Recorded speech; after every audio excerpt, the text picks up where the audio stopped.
సాధనకు స్వాగతం. మనిషి ఈ భూమి మీద పుట్టి ఎన్ని కోట్ల సంవత్సరాలైందో మనకి కొన్ని పుస్తకాలు చదివినప్పుడు ఏవో లెక్కలు చెప్తూ ఉంటారు. భూమి ఏర్పడింది ఇన్ని సంవత్సరాల క్రితం అని, అలాగే దాని మీద మనిషి అనేటటువంటి వాడు వచ్చి ఇన్ని సంవత్సరాలు అయిందని, ఇన్ని కోట్ల సంవత్సరాలు అని మనకు చెప్తూ ఉంటారు. కానీ ఇన్ని కోట్ల సంవత్సరాలు జరిగినా కూడా మనిషిలో మాత్రం తాను పొందవలసింది ఏమిటి అనేటటువంటి విషయాన్ని ఇంకా తెలుసుకోకుండా, ఇతరులపై తాను సాధించవలసినటువంటి మరి అధికారం అనండి, లేదంటే ఏదో ఒక రకంగా ఆధిపత్యం పొందాలి అనే ఉద్దేశంతో రకరకాలుగా ప్రవర్తిస్తూనే ఉన్నాడు. దానికి పర్యవసానంగా ఫెయిల్ అవుతూనే ఉన్నాడు. ఇప్పుడు ఇంతవరకు సాధించి తాను ప్రపంచం మొత్తం నేనే దీని మొత్తాన్ని ఏలాలి, ఆధిపత్యం ఉండాలి అనేటటువంటిది ఇంతవరకు ఎప్పుడు ఎక్కడా జరగలేదు. మనకి ప్రపంచంలో ఎన్నో చోట్ల ఎన్నో రకాలైనటువంటి పరిస్థితులు మనం చూస్తూ ఉంటాం. అటువంటి పరిస్థితుల్లో ఒక మనిషి ఇంకొక మనిషిని చంపేసుకుంటూ, నరికేసుకుంటూ తాను ఏదో పొందాలి అనేటటువంటి ఒక విచిత్రమైనటువంటి మానసిక దౌర్బల్యంతో ఉన్నటువంటి స్థితులు మనకి చాలా కనపడుతూ ఉంటాయి. మనకి భారతదేశంలో మన జరిగినటువంటి ఉగ్రదాడి గురించి మనం విన్నాం. అలాగే ఇలాంటివి ప్రపంచంలో ఎన్నో చోట్ల ఎన్నో జరుగుతూ ఉన్నాయి. దాంట్లో అమాయకులు ఎంతో మంది ప్రాణాలు కోల్పోతూ ఉన్నారు. కానీ మనిషి మాత్రం మార్పు అనేటటువంటిది రావటం లేదు. స్వార్థ చింతన అనేటటువంటిది అంతకంతకు పెరుగుతూనే ఉంది. కులం పేరుతో, మతం పేరుతో, వర్గం పేరుతో, ప్రాంతం పేరుతో మనిషి ప్రపంచంలో మారణ హోమాన్ని సృష్టిస్తూనే ఉన్నాడు. ఎంతసేపు తాను అవతల వారి మీద కావలసినటువంటి ఆధిపత్యం కోసమే ప్రయత్నిస్తున్నాడు, కానీ తన మీద తాను స్వామిత్వం పొందాలి అనేటటువంటి చింతన లేదు మనిషిలో. నేను ఎందుకు పుట్టాను, నేను ఏ దిశలో ప్రయాణం చేస్తున్నాను, నా గమ్యం ఏంటి, నేనేం చేయాలి, నేనేం చేయకూడదు అనేటటువంటి ప్రశ్నలు మనిషి వేసుకోవటం మానేశాడేమో అని అనిపిస్తోంది. ఎంతసేపు నేను అవతలవాడిని గెలవాలి, లేదంటే అవతలవాడి కంటే ఎక్కువ ఉండాలి, లేదంటే అవతలవాడి మీద నేను ఇంకా ఒక మెట్టు పైన ఉండాలి, అవసరమైతే దేనికైనా నేను సాధించటానికి నేను ఏదైనా తెగిస్తాను అనేటటువంటి ఒక తెగింపు ధోరణిలోనే ఉన్నాడు. కానీ తద్వారా తాను ఏం పొందుతున్నాడు అన్నది మనకి ఇంతవరకు అర్థం కావట్లా. దీనివల్ల మనకి ఏదైనా శాంతి లభిస్తుందా అని ఆలోచిస్తే ఇంతవరకు యుద్ధాలు చేసో లేకపోతే ఈ రకమైనటువంటి పరిస్థితుల్లో శాంతిని పొందిన వాళ్ళు ఉన్నారా అని ఆలోచిస్తే మనకి సమాధానం దొరకదు. ఎవరైతే ఇందాక నేను చెప్పినట్లు ఎందుకు పుట్టాను, ఏ దిశలో వెళ్తున్నాను, నేనేం చెయ్యాలి, నేనేం చేయకూడదు, దానికోసం నేను ఎలాంటి జీవన విధానాన్ని నేను అనుసరించాలి అనేటటువంటి విషయం ప్రశ్నలు మనిషికి మనసులో వేసుకుంటే, ఆ ప్రశ్నల సమాధానాల ప్రకారం గనక మనిషి జీవించడం ప్రారంభిస్తే అప్పుడు తన కర్మతోటి, తను చేస్తున్నటువంటి కర్తవ్యంతో సరైన దిశలో వెళ్తున్నాడు అని మనం వ్యవహరించుకోవాలి, అర్థం చేసుకోవాలి. ఇది ఒక్కసారిగా ఒక జన్మలో కలగదు. అలా మార్పు వస్తూ వస్తూ వస్తూ ఉంటుంది. మనం ఏదైనా ఒక పదార్థం వండుకోవాలంటే ఇన్స్టంటేనియస్ గా ఒక్క నిమిషంలో రెడీ అవ్వదు. ఇప్పట్లో మనకి ఏదో ఇన్స్టెంట్ ఫుడ్స్ అని చెప్పేసి మనకు కనపడుతూ ఉన్నాయి. దాంట్లో ఏమో జస్ట్ మైక్రోవేవ్ లో పెట్టుకొని 2 minutes వేడి చేసుకుంటే మనం ఆ పదార్థాన్ని మనం అది అన్నం కావచ్చు, ఇంకోటి ఏదైనా కావచ్చు, అన్ని మనం ఇప్పుడు తినేసేటటువంటి పరిస్థితుల్లో మనం తెచ్చుకున్నాం. కానీ అది ఆ స్థితిలో ఉండటానికి దానికి కావాల్సిన ప్రిజర్వేటివ్స్ యాడ్ చేసుకుంటూ తద్వారా శారీరక ఆరోగ్యాన్ని పాడు చేసుకుంటున్నాం. అది తిన్నటువంటి వాడి మానసిక ఆరోగ్యం ఎలా ఉందో కూడా మనకి తెలియని స్థితిలో మనం ఎందుకు ఉన్నాము అంటే దాని గురించి ఆలోచించేటటువంటి వ్యవధి మనకి లేదు. నిరంతరం మనసు ఒక రకమైనటువంటి ఒత్తిడి, స్ట్రెస్, బిజీనెస్, ఏదో చేసేస్తున్నాం, ఏదో సాధిస్తున్నాం, ఆహా మనం సుఖపడుతున్నాం అనేటటువంటి ఒక వలయంలో ఉండిపోయామే తప్ప ఈ విష వలయంలోంచి బయటపడేటటువంటి ప్రయత్నం మనిషి చేయటల్లా. దానివల్ల అతను శాంతి పొందుతున్నాడా, అది ఎవరికి వారికే తెలుస్తుంది. పొందుతున్నట్టుగా కనపడుతుంది. మనకి ఒక ఎగ్జాంపుల్ చెప్తూ ఉంటారు. ఒక కత్తినట కుక్క తన నాలికతో నాకుతోందట. అప్పుడే దాన్ని ఎవరో ఏదో మరి మీట్ కట్ చేశారు, దానికి సంబంధించిన బ్లడ్ ఆ కత్తికుంది, దాన్ని కుక్క నాకుతోందట. నాకుతున్న కొద్దీ రక్తం వస్తోందట. రక్తం వస్తుంటే అది ఆ కత్తిదే అనుకొని నాకుతూ ఉందిట. అలా నాకి చివరికి తన రక్తమే పోయి ఆ కుక్క చనిపోయింది అని మనకు ఒక కథ చెప్తారు. మనిషి కూడా ఇప్పుడు అదే పరిస్థితిలో ఉన్నాడు. తాను చేస్తున్నటువంటి అనేక కర్మల్లోంచి తాను శాంతి పొందుతున్నాడనే భావంతో అశాంతిగా జీవిస్తూ ఇంకేం చేయాలో తెలియక విచిత్రంగా ప్రవర్తించడం మనకి ప్రపంచంలో కనపడుతోంది. మనిషి క్రూరత్వాన్ని మృగత్వాన్ని దాటాలి. ఈ రెండూ దాటితేనే మానవత్వంలోకి మనం ప్రవేశించగలుగుతాం. మానవత్వం లేనివాడు మనిషి కాదు. అది మనం గుర్తుపెట్టుకోవాలి.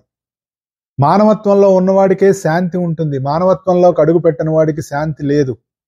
మానవత్వంలో ఉన్నప్పుడే దయ, జాలి, కరుణ, అవతల జీవుల మీద నీకు ఉండేటటువంటి ఒక చక్కటి ప్రశాంతమైనటువంటి భావన, వాటితో స్నేహభావం, ఇవన్నీ మనకు అప్పుడే వస్తాయి. అలాగే ప్రకృతితో ఎలా జీవించాలో మనకు తెలుస్తుంది. ప్రకృతిలో ఎలాంటి శక్తులు పనిచేస్తున్నాయి అన్నది మనకు తెలుస్తుంది. ప్రకృతి మనతో ఎలా అనుసంధానం చెందొచ్చు, మనం ప్రకృతితో ఎలా ఉండొచ్చు అనేటటువంటి విషయం మనకు తెలుస్తుంది. ఈ ధర్మాలన్నీ ప్రకృతిలో ఎలా ఉన్నాయో మనకు తెలుస్తుంది. ప్రకృతి ఏర్పడినట్టు అప్పటి నుంచి కూడా ఈ ధర్మాలు ఈ ప్రకృతిలో ఉండి ఈ ప్రకృతిని నడిపిస్తున్నాయి, ప్రపంచాన్ని నడిపిస్తున్నాయి అనేటటువంటిది మనకి ఈ ప్రకృతితో అనుసంధానం చెందినప్పుడు మాత్రమే తెలుస్తుంది. లేకపోతే మనకు తెలియదు. అప్పుడే మనిషి శాంతిగా జీవించగలడు. అలా ప్రకృతిలో ఉన్నటువంటి ధర్మాల ఆధారంగా ఒక మనిషి శాంతంతో ప్రశాంతమైనటువంటి జీవితాన్ని ఎలా గడపగలడు అనేటటువంటి దానికి కావలసినటువంటి ధర్మాలు అందించారే, వాటినే సనాతన ధర్మం అని చెప్తారు. సనాతన ధర్మం అంటే హిందూ మతం కాదు, గుర్తుపెట్టుకోండి. సనాతన ధర్మం అంటే ఈ ప్రకృతిలో నిరంతరంగా ఎప్పుడూ ఉండేటటువంటి ఒక ధర్మం. అది నిన్ను శాంతిగా జీవించడానికి మార్గాన్ని ఇస్తుంది. ఎందుకంటే దాని మార్గమే శాంతి మార్గం. అది అంతరంగంలోకి తీసుకెళ్లే మార్గం, అంతర్యామిని దర్శింపజేసే మార్గం, అది ప్రేమ మార్గం, మానవత్వంతో నిండిన మార్గం, మృగత్వం నుంచి మనిషిని మానవత్వంలోంచి ఆ పైన దైవత్వంలోకి నడిపించే మార్గం, నిన్ను నువ్వు తెలుసుకునే మార్గం. ఇది సనాతనమైనటువంటి మార్గం. ఇది ప్రకృతిలో ఉంటుంది. ప్రకృతిలో ఉన్నటువంటి సృష్టి ధర్మాల ఆధారంగా ఇది పనిచేస్తుంది. అది ఎవడో చేత్తో రాసిన పుస్తకం కాదది. అది ఎవరో ఏదో నోటితో చెప్పిన వాక్యం కాదది. అది నిరంతరం ప్రకృతిలో ధర్మమై అది వెలసిల్లుతూ ఉంటుంది. అది మాత్రమే నిన్ను శాంతి వైపు నడిపిస్తుంది. దాన్ని మేము నాశనం చేసేస్తాం, సనాతన ధర్మాన్ని తీసేస్తాం అని మాట్లాడేటువంటి కొంతమంది పాపం పిచ్చివాళ్ళు, అమాయకులు వాళ్ళు.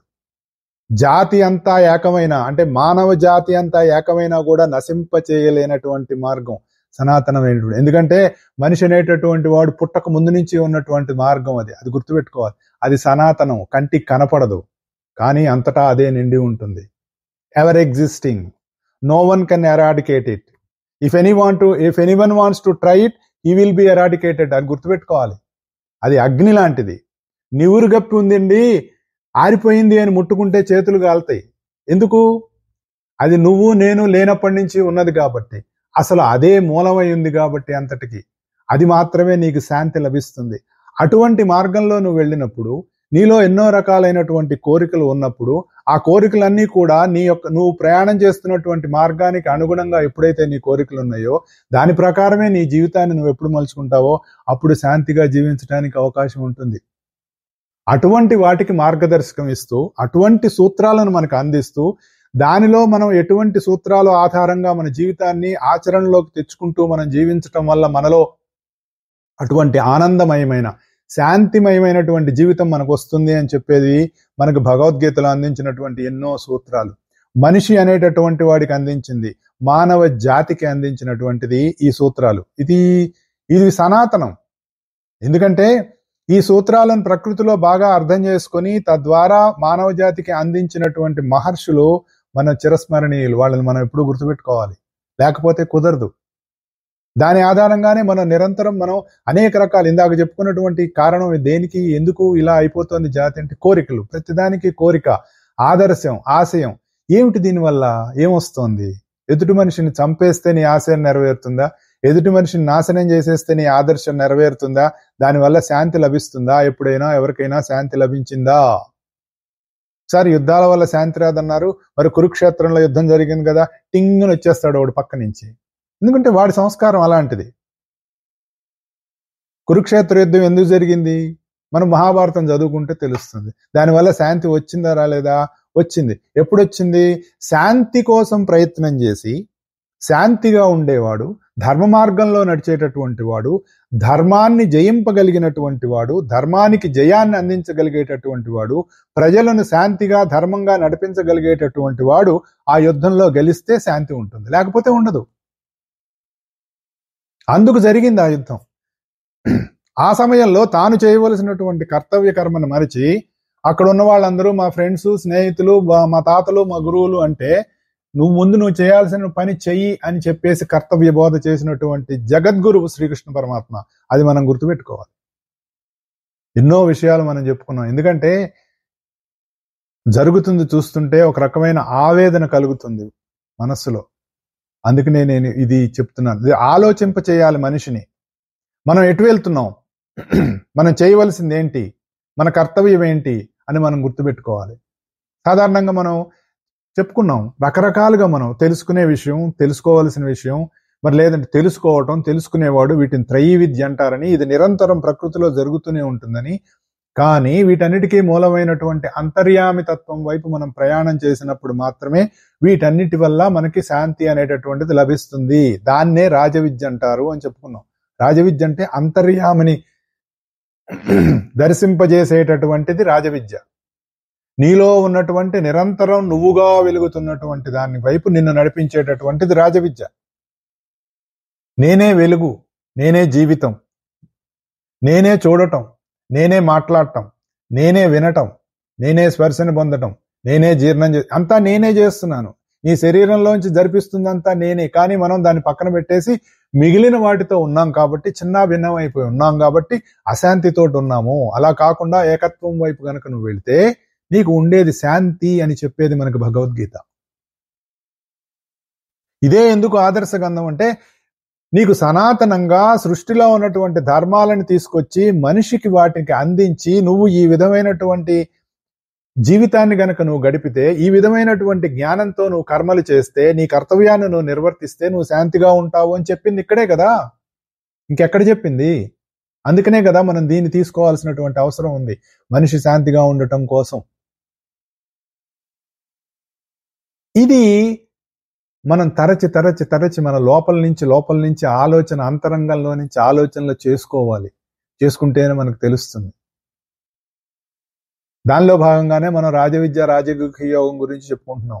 తేతం భుక్త్వా స్వర్గలోకం విశాలం క్షీణే పుణ్యే మర్త్యలోకం విశంతి ఏవం త్రయీధర్మమను ప్రపన్న గతాగతం కామ కామాలభంతే అనేటటువంటిది మనం రాజవిద్య రాజగుహ్య యోగంలో 21వ శ్లోకం. మనం అనేక రకాలైనటువంటి ఆదర్శాలతోటి, కోరికలతోటి, ఆశయాలతోటి పుణ్యకార్యాలు చేస్తాం. ఏమండి ఇది ఎందుకు చేస్తున్నారంటే పుణ్యం వస్తుందండి, అది ఎందుకు చేస్తున్నారండి పుణ్యం వస్తుందండి. అన్ని పుణ్యం కోసమే చేస్తున్నాం మనం. ఎందుకు చేస్తున్నాం? పుణ్యం ఎందుకు? ఒకసారి మనం ఆలోచించండి. పుణ్యం ఎందుకు?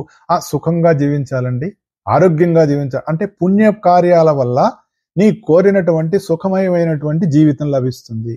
కొన్ని జ్ఞానం పొందావు, జ్ఞానమయమైనటువంటి జీవితం పొందుతుంది. మోక్షం కూడా కోరికలు అనుసరించే కదా నీకు వస్తుంది. మోక్షం కూడా కోరుకుంటున్నాంగా మనం. మోక్షం అంటే కోరికలు లేని స్థితి అని మనకు చెప్తున్నారు. కానీ మనం మోక్షాన్ని కూడా కోరుకుంటూనే ఉన్నాం. ఇక అది మోక్షమా కాదా మనం ఆలోచించుకోవాలి. మనం ఆచరించేటటువంటి ఈ పుణ్యకర్మల ఆధారంగా, వాటి ఫలితాల ఆధారంగా మనకు అవి సిద్ధిస్తున్నాయి. ఒక కుటుంబం బాగుందనుకోండి, అందరూ బాగున్నారు, చక్కగా ఉన్నారు, ఎంతో పుణ్యం చేసుకున్నారండి అని మాట్లాడుతున్నాం. కొన్ని కుటుంబాలు అలా ఒక వెలుగు వెలిగి తర్వాత మళ్ళీ నార్మల్ స్థితికి, ఆ తర్వాత అదో స్థితికి కిందకి వెళ్ళిపోతున్నాయి. పాపం వాళ్ళు ఏ జన్మలో ఏ పాపం చేసుకున్నారోనండి అని కూడా మనం మాట్లాడుకునేటటువంటి పరిస్థితి వింటూ ఉన్నాం. వీటన్నిటికీ పాపం పుణ్యం అనేటటువంటి ఆధారంగా, వాళ్ళు చేసుకున్నటువంటి కర్మ ఆధారంగా మనకి జీవితం, జన్మలు గడుస్తున్నాయి అన్నది మనకి, అది మన డిఎన్ఏలో ఉంది. అది ప్రతివాడికి తెలుస్తుంది. వాడు అలా ఎందుకున్నాడు, ఇలా ఎందుకున్నాడు అని కర్మ సిద్ధాంతం తెలిసిన వాడికి ఎవరికైనా సరే. మనం అలా చేస్తూనే ఉన్నాం. అప్పుడేమవుతుంది? చేసిన పుణ్యకర్మల ఆధారంగా వాటి ఫలితంగా మనకేం చేస్తుంది? మన మనస్సు ఒక రకమైనటువంటి ఆనందాన్ని అనుభూతి చెందుతోంది. ఆ మనస్సుకి అధిపతిగా మనస్సు ఎలా చెందుతుంది? ఇంద్రియాల ఆధారంగా మనసు ఆనందం పొందుతుంది. దాన్నే ఆ ఇంద్రియ లోకాలకు సంబంధించిన దాన్ని దేవేంద్రుడు, స్వర్గలోకం అనేది చెప్తూ ఉంటారు మనకి. అంటే ఎక్కడో ఆకాశంలో ఉందండి స్వర్గలోకం అంటే, అదేదో కనపడదుటండి, ఇక్కడ గనక పుణ్యకార్యాలు చేస్తే మనిషి స్వర్గానికి వెళ్తాడు. ఇక్కడ నువ్వు చేయవలసినటువంటి పుణ్యకార్యం ఏంటి అంటే నువ్వు నీ వాక్యాన్ని 10 మందికి చెప్పి అవసరమైతే మతాలు మార్చేసి చేయటం వల్ల నీకు స్వర్గలోకంలో నీకు అక్కడ నీకోసం అక్కడ రెడీగా ఒక బెర్త్ వేసి ఉంచుతారండి. పక్కన కావలసినటువంటి సకల సౌకర్యాలు ఉంటాయి. ఇది ప్రపంచంలో ఎప్పటి నుంచో ఉన్నటువంటి ఒక రకమైనటువంటి ఒక దాని ఏమనాలో పేరు నాకు తెలియట్లా, ఒక విచిత్రమైన భావం. ఇంతవరకు అక్కడికి వెళ్ళి ఇలా ఉంటుందని చెప్పిన వాళ్ళు లేరు. పలాని వాడి కోసం నీ మతాన్ని వ్యాప్తి చేయటం వల్ల నీకు స్వర్గలోకం లభిస్తుందంటే ఎవరికి తెలుసండి? ఎవరికైనా తెలుసా?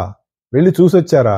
ఒరే నేను వెళ్ళొచ్చానరా, నిజమే అక్కడ అలా ఉంది, నా కోసం మంచి బెడ్ వేశారా, చాలా బాగుంది, వాళ్ళు పరిచారకులు ఉన్నారు, వాళ్ళందరూ ఎవరన్నా వెళ్ళి చెప్పారా? అవి నువ్వు ఈ భూలోకంలో నువ్వు ఈ జీవితంలో ఉండంగానే అన్నీ నువ్వు అనుభూతి చెందగలిగినటువంటి అనేక రకాలైనటువంటి నీ జీవితంలో నువ్వు అనుభవించాల్సినవి అవన్నీ. స్వర్గమైనా నరకమైనా ఇక్కడే అనుభవిస్తావు. అక్కడ ఉందో లేదో మనకు తెలియదు. ఎట్లా తెలుస్తుంది? వెళ్ళి వచ్చిన వాడు ఎవడైనా ఉన్నాడా? మరి అమెరికా వెళ్తే ఇలా ఉంటుంది అని అమెరికా వెళ్ళి వచ్చిన వాడు చెబితే నీకు తెలుస్తుంది. ఎవడో ఒకడు వెళ్ళి చెప్పాలి కదా. అలా ఎవరో చెప్పారు మనకి పుస్తకాల్లో రాసుకుని, కానీ ఇప్పుడు మనకు అనుభవం లేదు కదా. కానీ దానికోసం మనం చేస్తున్నటువంటి అనేక రకాలైనటువంటి విచిత్రమైనటువంటి మానసిక ప్రవృత్తులు ఉన్నాయే, అవన్నీ తీసి పక్కన పెట్టే అని చెప్తోంది భగవద్గీత. నీ కర్తవ్య కర్మ నువ్వు నిర్వర్తించు అని చెప్తోంది నీకు. మనం ఎందుకు ప్రేయర్లు చేస్తున్నాం, ఎందుకు ప్రార్థనలు చేస్తున్నాం, ఎందుకు పూజలు చేస్తున్నాం ఒకసారి ఆలోచించండి. భగవంతుడికి పూజ చెయ్యాలా? భగవద్గీతలో ఎక్కడైనా నాకు పూజ చెయ్యి, నాకు షోడశోపచార పూజ చెయ్యి, ఈ స్తోత్రం నా కోసం చదువు, ఈ విధమైనటువంటి యజ్ఞాలు చెయ్యి, హోమాలు చెయ్యి, బలులు చెయ్యి, మారణహోమం చెయ్యి, చేస్తే నీకు స్వర్గం లభిస్తుంది అని భగవద్గీత లాంటి గ్రంథంలో ఎక్కడైనా చెప్పారా? సనాతన ధర్మంలో ఎక్కడైనా చెప్పారా? చెప్పలా. ఎందుకు? అవన్నీ నువ్వు కోరికల కోసం చేస్తున్నావు. కోరిక నిన్నేం చేస్తుంది? సరే పుణ్యం వస్తుంది. ఏమవుతుంది ఆ పుణ్యం? నువ్వు సంపాదించావు పుణ్యం, బాగా డబ్బు సంపాదించావండి, కోట్లు సంపాదించేసావు, ఇక ఆపేసావు సంపాదించడం, కూర్చొని తింటాం మొదలు పెట్టావు, కుటుంబం అయిపోతుందిగా. ఏదో ఒక రోజున మళ్ళీ నువ్వు తిరిగి సంపాదించుకోవాలిగా. అలాగే పుణ్యం కూడా క్షీణించిపోతుంది. నువ్వు సంపాదించినటువంటి పుణ్యం క్షీణించిపోతుంది. ఎక్కడికి వెళ్తున్నావు నువ్వు? ఆ స్వర్గలోకం వెళ్తున్నానండి, అక్కడ నేను అనుభవిస్తున్నాను. అదే మన హిందూ గ్రంథాల ప్రకారం అయితే అక్కడ రంభా ఓరోసి మేన, ఈ వెధవ ఇక్కడ ఏడవలేడు, అక్కడికి వెళ్ళి రంభా ఓరోసిలు డాన్సులు చూస్తాట. అంటే మనిషి ఎటువంటి మానసిక ప్రవృత్తిలో ఉన్నాడో ఆలోచించండి. ఆశ మనిషిని ఎలా నడిపిస్తుందో, ఎలా ఆడిస్తుందో మనకు అర్థం అవుతుంది. నువ్వు భోగాలు అనుభవిస్తున్నావు, అది స్వర్గలోకమే అనుకో, లేదంటే ఇక్కడే అనుకో. నువ్వు చేసినటువంటి పుణ్యం ప్రకారం ఒక ఉత్తమమైనటువంటి జన్మ వచ్చింది, మంచి ఐశ్వర్యం లభించింది, చక్కటి కుటుంబం ఉంది, ఆరోగ్యం ఉంది. ఎందుకు వచ్చింది? ఏదో పుణ్యం చేసుకున్నానండి అన్న. మరి మళ్ళీ నీకు తిరిగి అలాంటిది రావాలి అంటే మళ్ళీ పుణ్యం సంపాదించుకోవాలి కదా. నువ్వు సంపాదించుకుంటేనే కదా కంటిన్యూ అయ్యేది. 1వ తారీఖు నుంచి 30వ తారీఖు వరకు ఉద్యోగం చేసాం, 30వ తారీఖు నాడు జీతం వచ్చింది. ఎన్ని రోజులు పెడుతుంది? మనకున్నటువంటి ఖర్చుల ప్రకారం ఖర్చు అయిపోతుంది. మళ్ళీ 30వ తారీఖు వచ్చేటప్పటికి మళ్ళీ నీకు డబ్బులు రావాలి అంటే మళ్ళీ ఆ తర్వాత 30 రోజులు కూడా నువ్వు ఉద్యోగం చేయాలిగా.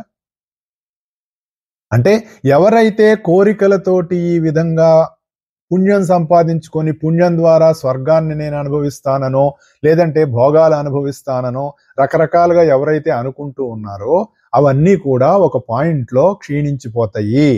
నీకు 1వ తారీఖున వచ్చిన జీతం అది 1వ తారీఖున అవ్వచ్చు, 2వ తారీఖున అవ్వచ్చు, 15వ తారీఖున కావచ్చు, నీకున్నటువంటి ఖర్చుల ప్రకారం అది ఖర్చు అయిపోతుంది కదా. అలాగే మనం అనుకునేటటువంటి ఈ లోకాలన్నీ కూడా పుణ్యలోకాల ఫలితంగా వాటి మీద ఆధారపడి ఉన్నటువంటి లోకాలు. అది గుర్తుపెట్టుకోండి.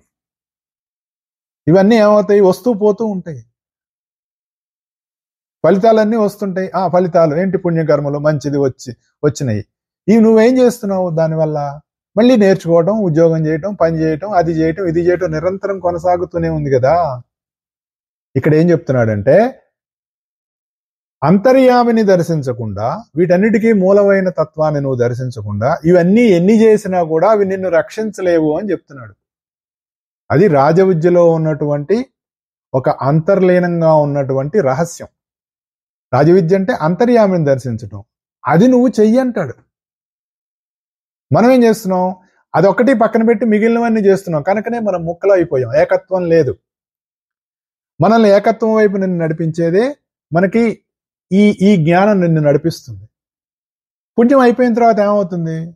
అయిపోయినాయి, డబ్బులు అయిపోయినాయి, మళ్ళీ సంపాదించుకోవాలిగా. అయిపోయింది సార్. అదేంటి సార్, మా ఇంట్లో చెక్ బుక్ ఉంది, ఆ చెక్ బుక్ రాసి నేను చెక్ రాసి బ్యాంక్ వెళ్తే డబ్బులు ఇవ్వమంటే ఇవ్వడేంటి సార్ అని డబ్బా ఇచ్చాం అనుకోండి, ఏమంటారు?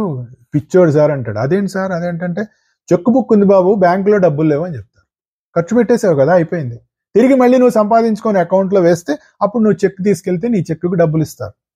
అలాగే నువ్వు సంపాదించినటువంటి పుణ్యం అంతా కూడా నువ్వు అనుభవించేటటువంటి స్వర్గలోకమను ఏ లోకమను అవన్నీ కూడా అక్కడ అయిపోయిన తర్వాత తిరిగి మళ్ళీ నువ్వు సంపాదించుకోవడానికి ఎలాగైతే నువ్వు మళ్ళీ ప్రారంభం చేయాలో అలాగే నువ్వు మళ్ళీ మర్త్యలోకంలోకి, ఈ మనిషి లోకంలోకి దిగి వస్తున్నావు అని చెప్పటమే క్షీణే పుణ్యే మర్త్యలోకం విశంతి తేతం భుక్త్వా స్వర్గలోకం విశాలం. విశాలమైనటువంటి స్వర్గలోకం అంటే విస్తృతంగా దివ్యభోగాలు అనుభవిస్తాడు. ఎప్పుడైనా అంతే. మనిషి ఎన్ని సంపాదించినా దాన్ని నిలబెట్టుకోవాలి అంటే తిరిగి మళ్ళీ దానికి సంబంధించినటువంటి కర్తవ్య కర్మ నిరంతరం చేస్తూనే ఉండాలి. నువ్వు కర్తవ్య కర్మ చేసినంత కాలమే అది నీకు నిలబడుతుంది. చేయకపోతే మళ్ళీ బ్యాక్ టు స్క్వేర్. అయితే ఇక్కడ ఒక చిన్న మరి దీని గురించి కూడా మనం బాగా చూసుకోవాలి కదా. పుణ్యం అటండి తొందరగా తగ్గిపోతుందటండి. ఇప్పుడు ఎట్లా తగ్గుతుందండి పుణ్యం? బోల్డ్ పుణ్యం ఉంటుంది కదండి, జన్మలు గడిచిపోతూ ఉంటాయని చెప్తూ ఉంటారు కదా. ఇప్పుడు మామూలుగా ఒక నెలలో జీతం ఇందాక చెప్పినట్టు అది ఒక్క రోజులోనే ఖర్చు అయిపోవచ్చు, లేదంటే 2 రోజులు పట్టచ్చు. సంవత్సరం సంపాదించింది ఒక రోజులో ఖర్చు అవ్వచ్చు, లేదంటే 4 రోజులు, 10 రోజులు, 20 రోజులు, ఒక నెల రోజులు పట్టచ్చు. మామూలుగా మనం అనుకునేటటువంటి స్వర్గలోకం, నరకం ఇలాంటివి ఉన్నాయి చూసారా, అవి డిఫరెంట్ ప్లేన్స్ ఆఫ్ ఎగ్జిస్టెన్స్. ఈ దీంట్లో ఉన్నటువంటివి డిఫరెంట్ ప్లేన్స్ అని చెప్తారు. మన కంటికి కనపడదే స్వర్గం. మరి నిజంగానే ఆకాశంలో స్వర్గం ఉంటే రాకెట్ వేసుకెళ్ళిన వాడికైనా కనపడాలిగా. మనం రాకెట్లు పంపిస్తున్నాం కదా, అదేదో వాయిజర్ అనే ఒకటి పంపించాం కొన్ని సంవత్సరాల క్రితం. ఇప్పుడు కొన్ని మిలియన్ల కిలోమీటర్లు వెళ్ళిపోయిందట, మైల్స్ వెళ్ళిపోయింది భూమి నుంచి. మరి అది ఫోటోలు తీసి పంపించాలి కదా అక్కడి నుంచి. దేవేంద్రుడు, మరి స్వర్గలోకం, మరి అవన్నీ ఏవి పంపించలేదే. అంటే పక్కకి వెళ్ళిపోయిందా అది? స్వర్గలోకం అంటే అదేదో ఒక ఊరా, అక్కడ ఉంటుందా? అంటే ఇది మన పిచ్చి అపోహలు అన్నమాట. ఇవన్నీ డిఫరెంట్ ప్లేన్స్ ఆఫ్ ఎగ్జిస్టెన్స్. అవి నీకు కనపడదు. అంటే శరీరం వదిలిన తర్వాత జీవుడు ఎక్కడికి వెళ్ళిపోతాడు అంటే ఫిజికల్ నుంచి ట్రాన్స్ఫార్మ్ అయ్యి ఇంకొక అనదర్ ప్లేన్ ఆఫ్ ఎగ్జిస్టెన్స్ లోకి వెళ్తాడు. వెళ్ళినప్పుడు అక్కడ టైం చేంజ్ అవుతుంది. భారతదేశంలో అయ్యే సమయానికి, అమెరికాలో అయ్యే సమయానికి, ఆస్ట్రేలియాలో అయ్యే సమయానికి ఒకే సమయం కాదుగా. ఆ భూమి అంతా ఒకటే కదండి, ఒకే టైం ఎందుకు లేదు? ఎక్కడెక్కడ ఏ కాలంలో సూర్యోదయం అవుతుందో దాన్ని బట్టి అక్కడ కాలం మారుతూ ఉంటుంది కదా, భూమి తిరుగుతూ ఉండటం వల్ల. అలాగే ఎప్పుడైతే ప్లేన్ ఆఫ్ ఎగ్జిస్టెన్స్ నువ్వు చేంజ్ అయ్యావో టైం కూడా మారుతుంది. ఇప్పుడు ఇక్కడి నుంచి మనం నెక్స్ట్ ప్లేన్కి వెళ్ళినప్పుడు దాన్ని ఏం చెప్తారంటే పితృలోకం అంటారు. మన గ్రంథాల్లో చెప్పినటువంటి దాని ప్రకారం అక్కడ ఏమవుతుంది, మనకి ఇక్కడ 30 రోజులు గడిస్తేట వాళ్ళకి 1 రోజు అవుతుందట. అందుకని మనకు చనిపోయిన వాళ్ళకి ఏం చేస్తారు, ప్రతి నెల మాసికాలు పెడతారు. అంటే వాళ్ళకి రోజు పెట్టినట్టు. అలా 30 రోజులు అయిపోయిన తర్వాత, అంటే అలా 12 నెలలు గడిచిన తర్వాత, అంటే వాళ్ళకి 12 రోజులు. 12 రోజులు గడిచిన తర్వాత వాళ్ళు నెక్స్ట్ దానికి ఉన్న పైప్ లైన్ లోకి వెళ్తారట. వెళ్ళేటప్పటికే దాని తర్వాత ఏం చెప్తారు, దాన్ని దేవలోకం అని చెప్తారు. ఈ దేవలోకంలో ఏమవుతుంది, అక్కడ 1 రోజు గడవాలంటే మనకు 360 రోజులు గడవాలి. అంటే మనకు 1 సంవత్సరం అయితే వాళ్ళకి అక్కడికి 1 రోజు. అందుకని ఏం చేస్తాం, 1 సంవత్సరం అయిపోయిన తర్వాత వాళ్ళకి సంవత్సరానికి ఒకసారి మనం కార్యక్రమం చేస్తాం. అంటే వాళ్ళకి రోజు చేసినట్లు. అంటే దీన్ని బట్టి ఆలోచిస్తే మనం ఇక్కడ ఒక 100 సంవత్సరాల పుణ్యం సంపాదించాం అనుకోండి, దేవలోకంలో ఎన్ని రోజులు అనుభవిస్తున్నారు మీరు? 100 రోజులు. ఇప్పుడు ఈ లెక్కన మనం ఆలోచిస్తే మనం సంపాదించిన పుణ్యం సరిపోతుందా? అయిపోతుందిగా 100 రోజుల్లో. అక్కడ చలో వై అయిపోయింది నీ bank balance, let's go gain again అంటారు. మళ్ళీ సంపాదించుకోమని పంపించినట్లుగా క్షీణే పుణ్యే మర్త్యలోకం విశంతి అనేటటువంటి దానికి అర్థం అది. అయితే ఇక్కడ ఇంకొకటి మనం అర్థం చేసుకోవాలి. చాలా తొందరగా అయిపోతుందని. ఎందుకు తొందరగా అయిపోతుందంటే, నలుగురు ఫ్రెండ్స్ కూర్చొని మాట్లాడుకుంటున్నారు. మంచి జాయిగా మాట్లాడుకుంటున్నారు. ఒకడికి కాలు తిమ్మిరెక్కింది తెలియదు, ఇంకొకటికి టైం ఎంత అయిందో తెలియదు. అలా 3-4 గంటలు, ఏంటి అప్పుడే 3 గంటలు అయిపోయిందా అంటారు. అంటే ఆనందంగా ఉన్నప్పుడు సమయం తెలియదు. అంటే నీ పుణ్యం అనేటటువంటిది నువ్వు అనుభవిస్తున్నప్పుడు నీకు సమయం తెలియదు. అది కూడా మనం గుర్తుపెట్టుకోవాలి. ఇవన్నీ అక్కడికి వెళ్ళేటప్పటికే తొందరగా ఈ విధంగా అయిపోయి మళ్ళీ వెనక్కి వస్తున్నారు అని చెప్తున్నాడు. అంటే నువ్వు చేయవలసింది ఏంటి? మళ్ళీ సంపాదించుకోవాలి. అలా కాకుండా నువ్వు నిరంతరం ఎప్పుడైతే నువ్వు అంతర్యామి తత్వంతో నువ్వు ముడిపెట్టుకొని ఉన్నావో అప్పుడు నీకు ఒక నిరంతరత్వం ఉంటుంది అని చెబుతూ ఇక్కడ భగవంతుడు ఏం చెప్తున్నాడు? పుణ్యం ఆశించి పని చేయటం అనేటటువంటిది అవివేకం రన్న అలా చెయ్యొద్దు అని చెప్తున్నాడు. కానీ మనం ఏం చేస్తున్నాం? మనం చేసే ప్రతి పనికి పుణ్యాన్ని లింక్ పెడుతున్నాం. దేవుడికి దండం, పుణ్యం వస్తుంది.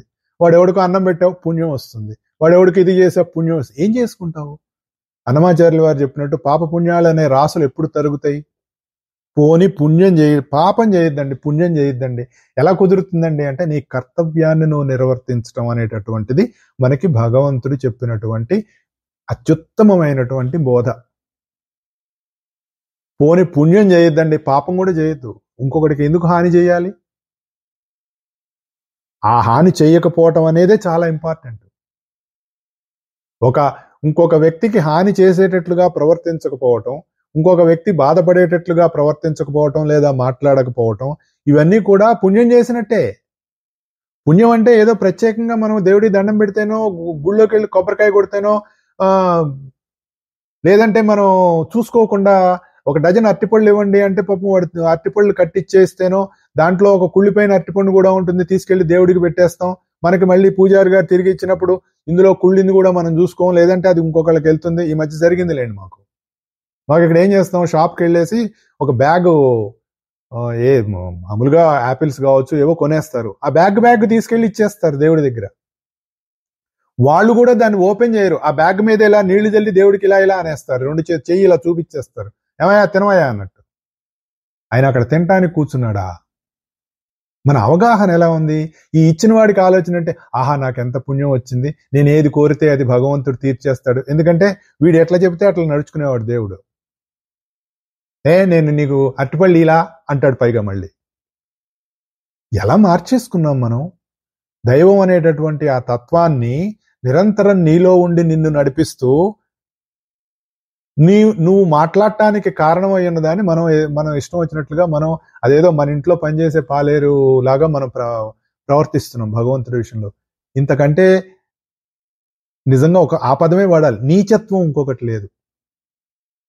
ఇది ఆలోచించుకోవాలి. ఆవేదనతో మనం ఆలోచన చేయాలి. మామూలుగా మేము గుడికి వెళ్ళాం, మాకు ఒక యాపిల్ ఇచ్చారు. ఇంటికి వచ్చి చూస్తే ఆ యాపిల్ ఒక పక్కన కుళ్ళిపోయింది. ఇచ్చేవాడు చూడలేదు, ఆ పుచ్చుకొని నైవేద్యం పెట్టేవాడు చూడలేదు, మన చేతికి ఇచ్చేవాడు చూడలేదు, కానీ అందులో కుళ్ళిపోయిన పండు ఉంది. ఒక్కటి గుర్తుపెట్టుకోండి, మీరు ఇంట్లో పూజ చేసుకున్నా, దేవాలయానికి వెళ్ళి మీరు దేవుడికి ఏదైనా పండో ఏదన్నా ఇచ్చినా కూడా ది బెస్ట్ ఇవ్వటానికి ప్రయత్నం చేయండి. The best.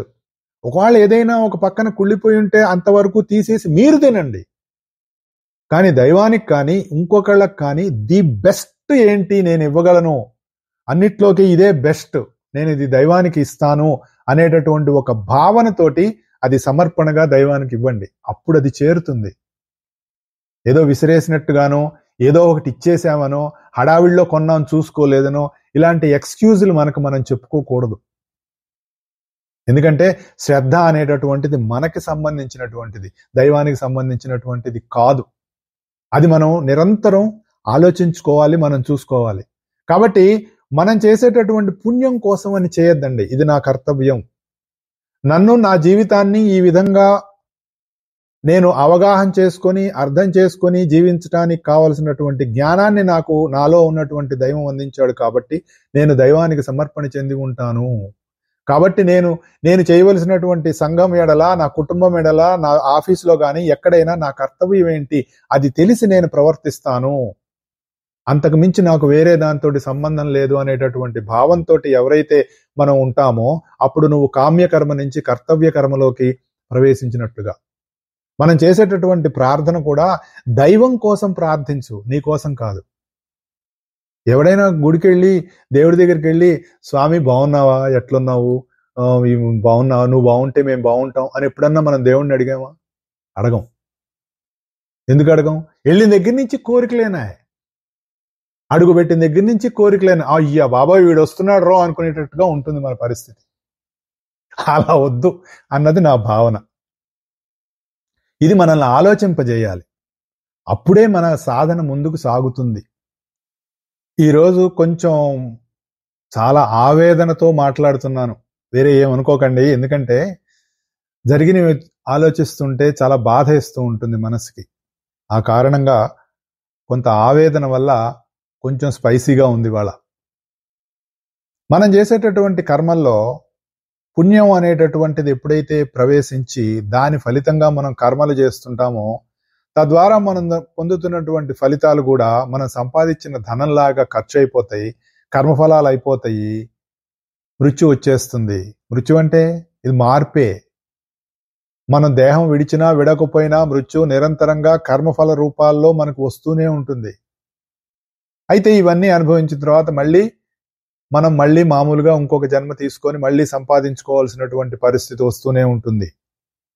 ఇవన్నీ కూడా మన మనిషి జీవితానికి, మన మనిషి లోకానికి ఆధీనంగా ఉంటాయి మనం చేసేటటువంటివి. అయితే మరి రాకుండా ఉండాలంటే ఏం చేయాలి? దీనికి మామూలుగా మనం ఒక చిన్న ఎగ్జాంపుల్ చెప్పుకుందాం. మా గురువు గారు చెప్పారు ఎగ్జాంపుల్. ఒక అతనట తండ్రి జేబులోంచి ఒక 1000 రూపాయలు కొట్టేసి చాలా సౌఖ్యాలు అనుభవించవచ్చు అని అనుకొని తీసుకెళ్ళాట. ఒక సినిమా చూశాట, దాని పేరు శాశ్వత ఆనందం అట.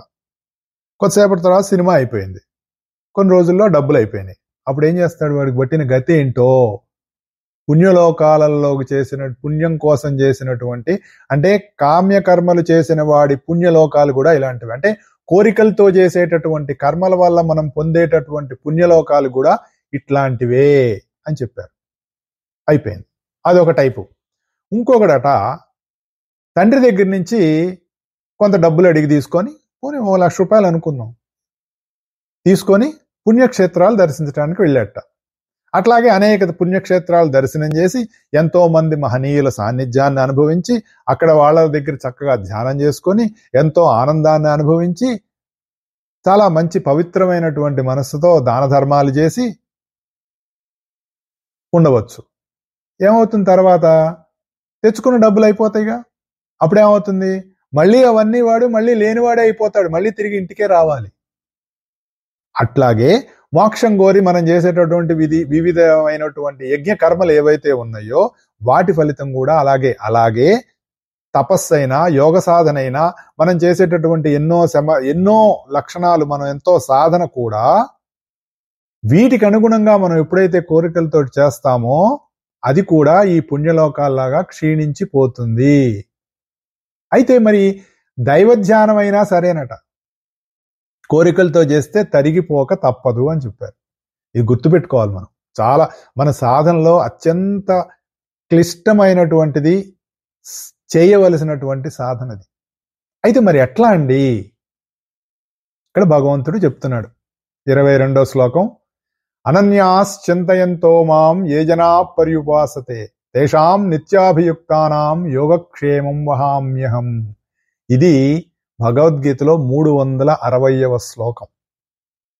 22వ శ్లోకం రాజవిద్యా రాజగుహ్యయోగంలో. 360 అంటే ఒక వృత్తంలో 360 డిగ్రీలు, ఒక సంవత్సరానికి 360 రోజులు, అంటే ఒక సర్కిల్. అట్లాంటి ఒక అత్యంతమైనటువంటి ఒక ఇంపార్టెంట్ ప్లేస్లో ఈ యొక్క విషయాన్ని భగవంతుడు అందిస్తున్నాడు. అనన్యాశ్చింతయంతో మాం ఏ జనా పర్యుపాసతే తేషాం నిత్యాభియుక్తానాం యోగక్షేమం వహామ్యహం. అనన్య చింతనతోటి ఎవరైతే పర్యుపాసన చేసి నిత్య అభియుక్తత కలిగి ఉంటారో వాళ్ళ యొక్క యోగక్షేమాలు నేను చూసుకుంటాను. మరి ఎలా కుదురుతుందండి? ఇందాక మనం ఇద్దరు గురించి చెప్పుకున్నాం. ఒక డబ్బులు కొట్టేసి వెళ్ళి ఎంజాయ్ చేద్దాం అనుకున్నాడు. ఇంకొకటి తండ్రి దగ్గర నుంచి అడిగి డబ్బులు తీసుకెళ్ళి మంచి పనులే చేశాడు, కానీ చివరికి ఆ డబ్బులు కూడా అయిపోయినాయి. ఇంకొకటి ఏం చేశాట, తండ్రి దగ్గర నుంచి కొంత డబ్బు తీసుకొని ఇవి నావి కాదు మా నాన్నవే అని గుర్తుంచుకొని శ్రద్ధగా ఒక వ్యాపారం పెట్టి ఆ డబ్బులతోటి ఈ వ్యాపారం నేను ఏదైతే చేస్తున్నానో ఈ సంస్థ కూడా మా నాన్నదే అని గుర్తుపెట్టుకొని వ్యాపారం చేశాట. దానివల్ల ఏమైంది, వాడికి బాగా లాభాలు వచ్చినాయి. ఆ లాభాలు వస్తే ఏం చేశాడు, తండ్రి యొక్క అనుమతి తీసుకొని, ఎందుకంటే ఈ సంస్థ తండ్రి దాన్ని గుర్తుంది కదా, దాంట్లోంచి కొంత డబ్బులు తీసుకొని వాడి ఇల్లు, భార్య, పిల్లలు, దానికి సంబంధించినవన్నీ కూడా మా నాన్నవే, మా నాన్న యొక్క అనుగ్రహం వల్ల నాకు ఇదంతా వచ్చింది అనేటటువంటిది గుర్తుంచుకొని హ్యాపీగా వాళ్ళ లైఫ్ను వాళ్ళు లీడ్ చేస్తున్నాడు. వాడు సుఖపడుతున్నాడు. కానీ ఈ సుఖం నిరంతరం ఉంటుంది.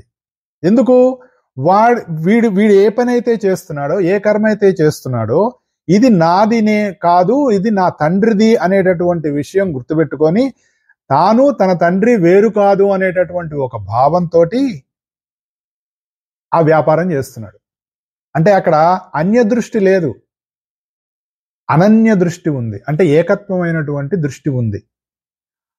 అలాంటిదే మన జీవితం కూడా భగవంతుడితోటి ఏకత్వం చెంది ఆ తత్వం ఏదైతే జగత్తంతా నిండి ఉందో, ఏ తత్వం ఆధారంగా జగత్తు నడుస్తోందో ఆ తత్వము నీలో నీవై ఉన్నదని గుర్తుంచుకొని ఇదంతా ఆ తత్వానిదే అనే భావంతో అనన్య చింతనతోటి ఎప్పుడైతే నువ్వు చేస్తుంటావో అప్పుడు నీ ప్రజ్ఞ సర్వాంతర్యామి ప్రజ్ఞ అయిపోతుంది.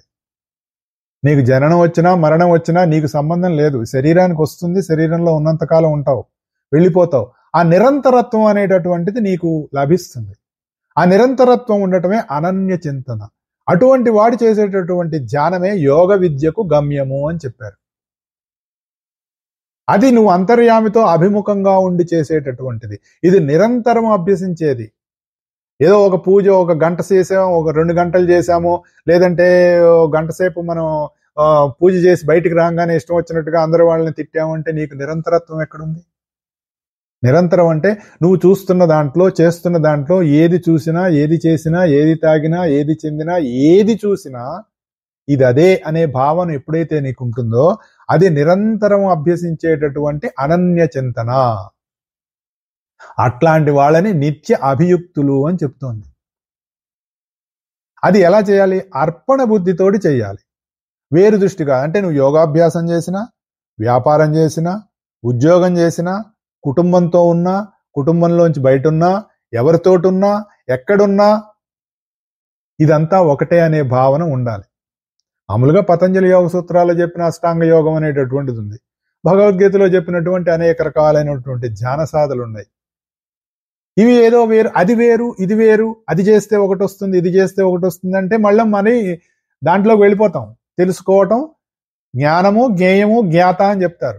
3 త్రయీ విద్య గురించి చెప్పుకున్నాం కదా. తెలుసుకోవటం, తెలుసుకోబడే వస్తువు, తెలుసుకునేవాడు. ఈ 3 ఎప్పుడైతే 3 రకాలుగా ఉన్నాయో నువ్వు త్రయీ విద్య అనేటటువంటి ఒక భిన్నత్వంలోకి వెళ్ళిపోయావు.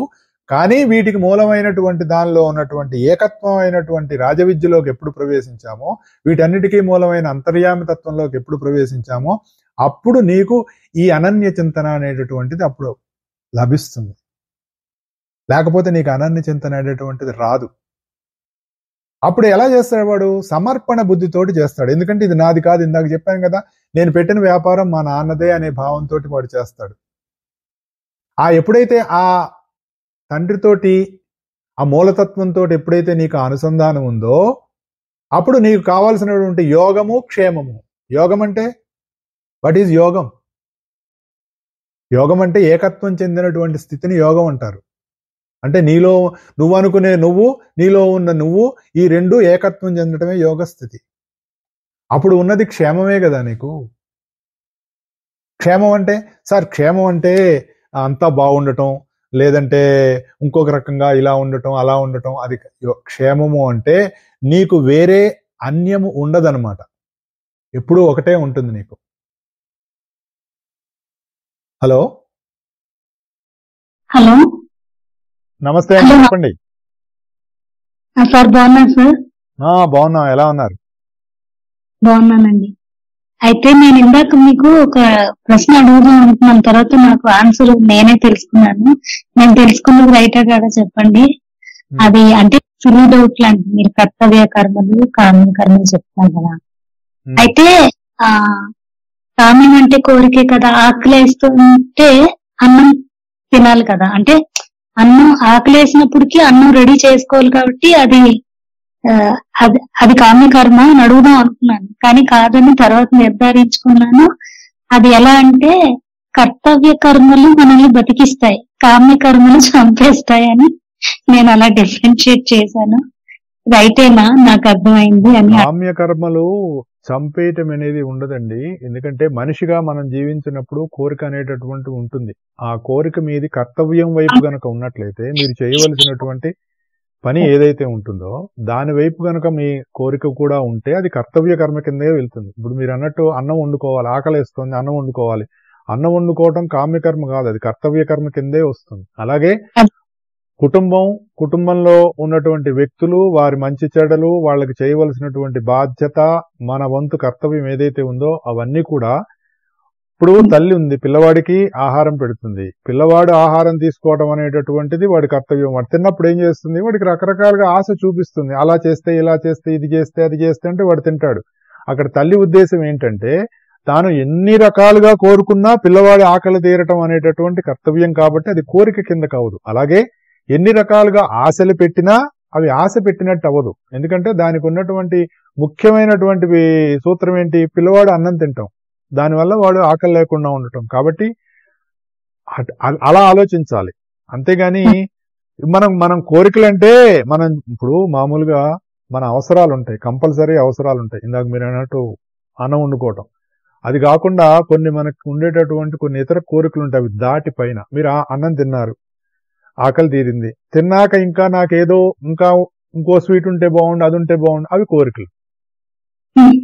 సంపాదించుకోవచ్చు, తప్పు లేదు, అదేమీ తప్పు కాదు. మీరు వెళ్ళి స్వీట్ కొనుక్కొని తినచ్చు, అవన్నీ తప్పు కాదు. కానీ ఇది ఆచరించడం వల్ల అది వస్తుంది అనేటటువంటి భావంలో ఏదో పుణ్యం వస్తుంది, ఇప్పుడు సుఖం వస్తుంది. ఎందుకు తింటున్నారు మీరు స్వీట్ ఎందుకు తింటున్నారండి?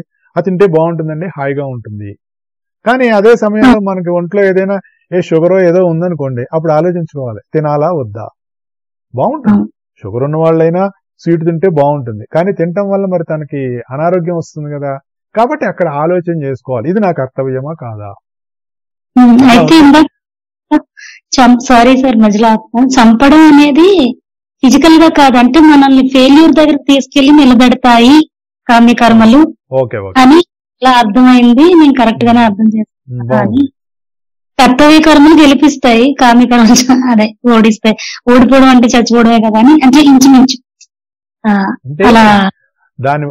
దాని వల్ల మనం అనుకునేటటువంటి సుఖం అనండి, లేదంటే ఆనందం అనండి, అవి తాత్కాలికం. ఎందుకంటే మళ్ళీ మీరు పొందాలి అంటే మళ్ళీ మీరు దానికి కర్మలు చెయ్యాలి. కర్తవ్య కర్మలు ఎలా ఉంటుంది అంటే నీ బాధ్యత వరకే ఉంటుంది. ఆ బాధ్యత నిర్వర్తించడం నీ కర్తవ్యం కాబట్టి నువ్వు ఆ బాధ్యత నిర్వర్తిస్తావు. కొన్నిసార్లు కొన్ని మనం చేసేటటువంటి కర్మలు మరి బాధ్యత పరంగా చేస్తున్నా మనం అనుకున్న ఫలితం వాటికి రాకపోవచ్చు. పెద్దవాళ్ళు అనేక రకాలైనటువంటి కర్తవ్యాలు నిర్వర్తిస్తూ ఇది చేస్తే 10 మందికి బాగుంటుంది అనే ఉద్దేశంతో వాళ్ళు చేసినప్పుడు ఆ ఫలితం రాకపోవచ్చు. దానికి ఏం చెప్తారంటే ఇంకా వాళ్ళకి సమయం రాలేదేమో, అందుకని మనం అనుకున్న ఫలితం రాలేదు అని వాళ్ళు సరిపెట్టుకుంటారు. అట్లా. ఓకే సార్, థ్యాంక్ యూ అండి. ఓకేనండి. సో అనన్య చింతన అనేటటువంటిది ఎప్పుడు వస్తుందంటే మనల్ని మనం సమర్పణ చెందుకున్నప్పుడు మాత్రమే వస్తుంది. సమర్పణ అనేటటువంటిది ఎలా ఉంటుంది? సమర్పణ కర్తవ్యమునందు నువ్వు ఎప్పుడైతే నిమగ్నమై ఉంటావో, ఈ కర్తవ్యానికి వాడు కారణం వీడు కారణం కాకుండా నేను చేయవలసినటువంటి ఈ కర్తవ్యాన్ని నేను సమర్పణతో చేస్తాను అని అన్నప్పుడు కర్తవ్యమునందు ఏమరపాటు ఉండదు. అదే సరైన సాధనా మార్గం అని చెప్తారు. మామూలుగా ఏం చెప్తారు, కర్తవ్యాన్ని కూడా భగవంతుడికి అర్పిస్తారు. ఎట్లా? నేను మంచి పని చేయవలసి ఉన్నచో భగవంతుడే నాకు ఆ బుద్ధి పుట్టించును, నాకు చేయించును అని మాట్లాడతారు కొంతమంది. ఏం సార్, భగవంతుడు బుద్ధి పుట్టించకూడదా? ఎందుకు పుట్టించడం? ఆయనకేం అవసరం అండి? ఆయనకేం అవసరం? నువ్వు నా గుడికి రాకపోతే నాకు నైవేద్యం పెట్టరు అని అడుగుతాడా? ఎందుకు వెళ్తున్నాం మనం గుడికి? మనం ఎందుకు కర్మలు చేస్తున్నాం? అది నీ కోసం. మనం అక్కడ దైవాన్ని ప్రతిష్ఠించుకొని, దైవం అనేటటువంటి ఒక మహాశక్తి అక్కడ ఉంది. అక్కడికి వెళ్ళటం వల్ల మన బుద్ధి, మన ఇంద్రియాలు, మన మనస్సు కొంత ప్రశాంతం చెందుతాయి. దాని కారణంగా మనం అక్కడ దేవాలయానికి వెళ్తున్నాం. ఎందుకంటే అక్కడ అలాంటి ప్రతిష్ఠ జరిగింది కాబట్టి, కొన్ని శబ్దాలతోటి అక్కడ కొంత శక్తిని ప్రతిష్ఠింపజేశారు కాబట్టి, ఆ శక్తితోటి మనం అనుసంధానం చెందడానికి దేవాలయానికి వెళ్తున్నాం. వెళ్ళినప్పుడు మనం ఏదైనా సమర్పణ ఇవ్వటం అంటే పెద్దవాళ్ళ దగ్గరికి వెళ్తామండి. చిన్నపిల్లల దగ్గరికి, పెద్దవాళ్ళ దగ్గరికి వెళ్ళినప్పుడు ఖాళీ చేతులతో వెళ్ళకూడదు అని ఎందుకు చెప్తారు? అది నీ బాధ్యత, అది నీ సంస్కారం. అందుకనే దైవం దగ్గరికి వెళ్ళినప్పుడు ఏదో పండో ఫలమో ఏదో తీసుకెళ్లి పెట్టినా అని చెప్తారు. అది నీ సమర్పణ బుద్ధిని తెలియజేస్తుంది. అదేదో మంచిది ఇవ్వాలి, మనకి తోచిందో చేతికొచ్చిందో కాకుండా. కాబట్టి ఇట్లా ఆలోచించే వాళ్ళ చేత పనులు చేయించుకోవాల్సిన అవసరం దైవానికి ఏం పడుతుంది? ఆయనకేం అవసరం అండి? మొత్తం ఇప్పుడు కృష్ణుడు ఏం చెప్తాడు మనకు మామూలుగా మహాభారతంలో భీష్ముడు యుద్ధం చేస్తుంటే ఈ తట్టుకునేటట్టు లేదు అని చెప్పేసి అసలు ఒక్క నిమిషంలో మొత్తం దీన్ని మొత్తం 10 రోజులు కాదు, మొత్తం ఇవాళ్లే మొత్తం నేను కంప్లీట్ చేసేస్తానని సుదర్శనం తీసుకుంటాడు. సుదర్శనము అంటే ఆయుధమే కాకుండా భగవంతుని యొక్క సద్దర్శనం, సుదర్శనము ఎప్పుడైతే జీవులకు లభిస్తుందో ఆ జీవులు ఉండరు.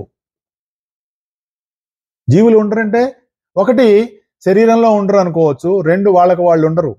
భగవంతుడి దర్శనమైనటువంటి వాడికి వాడు ఉండడు, భగవంతుడే ఉంటాడు. మనం పీక్కుంటే తప్ప యువతల వైపుకి. అలా భగవంతుని దర్శనం చేసి, దర్శనం లభించి యువతలకు వచ్చి ఆ భగవంతుడి గురించి అందించినటువంటి అనేక రకాలైన స్తోత్రాలు ఈ రోజున మనం చదువుకుంటున్నాం.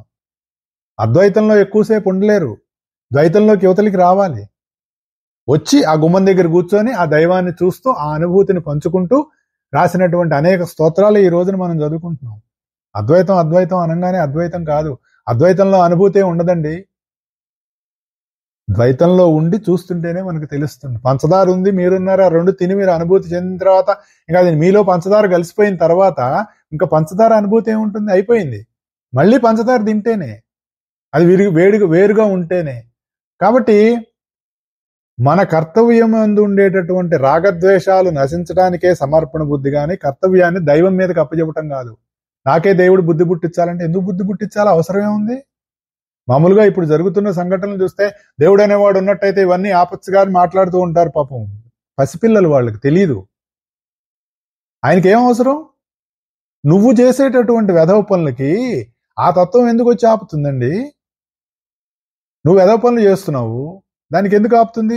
వాళ్ళ ప్రతినిధులు ఉంటారు, ఇక్కడ దైవ ప్రతినిధులు ఉంటారు, వాళ్లే ప్రభుత్వాధికారులు, వాళ్ళు చూసుకుంటారు అవన్నీ చేయవాలి. నిన్ను ఎట్లా ఆపాలి, నీకు ఎట్లా పనిష్ ఇవ్వాలి అనేటటువంటి. దైవం ఎందుకు చూసుకుంటాడు?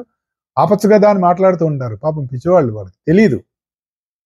కాబట్టి ఈ రాజయోగ సాధన అనేటటువంటి దాంట్లో ముందు మనం చూసుకోవాల్సిన పని ఏంటి అంటే, సమస్త జీవులు సమస్త లోకం నా యందు ఉన్నవి అనేటటువంటి భావన మనం నిత్య అభియుక్తం అనమాట. అది మనం రోజు మనం చేసుకోవాల్సినటువంటి ధ్యానం.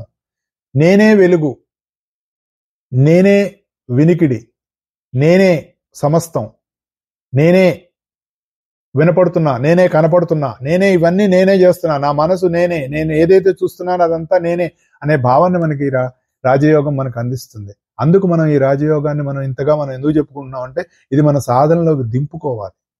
అది మన సాధనలోకి దింపుకున్నప్పుడే మనకు తెలుస్తుంది, లేకపోతే కుదరదు. ఈ అనన్య చింతన అనేటటువంటిది కానీ, నిత్య అభియుక్తత అనేటటువంటిది కానీ, లేకపోతే పర్యుపాసన అనేటటువంటిది కానీ, ఇవి 3 కూడా మనం ఏకత్వం చెందినప్పుడు, వేరే భావన లేనప్పుడు మనలో చేయవలసినటువంటి కలిగేటువంటి సాధన. ఎప్పుడు అనన్య చింతన అనగానే చేతిలో మాల తీసుకొని ఎప్పుడు మనం ధ్యానం చేస్తూ మాల అలా తిప్పుతూ ఉండాలని కాదు. నువ్వు చూస్తున్నది అదే అనే భావన నీలో రావాలి. ఎవరు చూస్తున్నారు? అదే చూస్తోంది. దేన్ని చూస్తోంది? దాన్నే చూస్తోంది. ఇది అనన్య చింతన. అటువంటి చింతన మనలో నిరంతరం ఎప్పుడైతే ఉందో మన యొక్క యోగము క్షేమము, యోగము అంటే ఆ కలిసి ఉండేటటువంటి విధానం కానీ, క్షేమము అంటే నిరంతరత్వం. ఆ క్షేమం అంటే అంత బాగుంటుంది. ఎందుకంటే అప్పుడు బాగోకపోవటం అనేటటువంటిది ఏమీ లేదు, అంతా అదే ఉన్నప్పుడు అది క్షేమంగానే ఉంటుంది. క్షామం అనేటటువంటిది ఉండదు. ఆ భావన మనలో స్థిరపడాలి. దానికోసం మనం మన సాధన కొనసాగిస్తూనే ఉండాలి. అప్పుడు ఈ అనన్య చింతన మనకు కుదురుతుంది. కాబట్టి దీనికి ఇది ఒక కలికి పూస లాంటిదని చెప్తారు. సో అటువంటి రాజవిద్య రాజయోగంలో చెప్పినటువంటి రాజవిద్య సాధన మనకి నిరంతరం కొనసాగాలి. ఆ సాధనలో మనం అనుభూతి చెందాలి. ఆ అనుభూతి మనకి ఏకత్వంలోకి తీసుకెళ్ళాలి. ఈ ఏకత్వమే సమస్తానికి మూలమైంది. కాబట్టి అందరం నిలబడాలని మనసా వాచా కర్మణ కోరుకుంటూ ఈ వారానికి సెలవు తీసుకుంటున్నాను. వచ్చే వారం కలుద్దాం. జయ గురుదేవ్.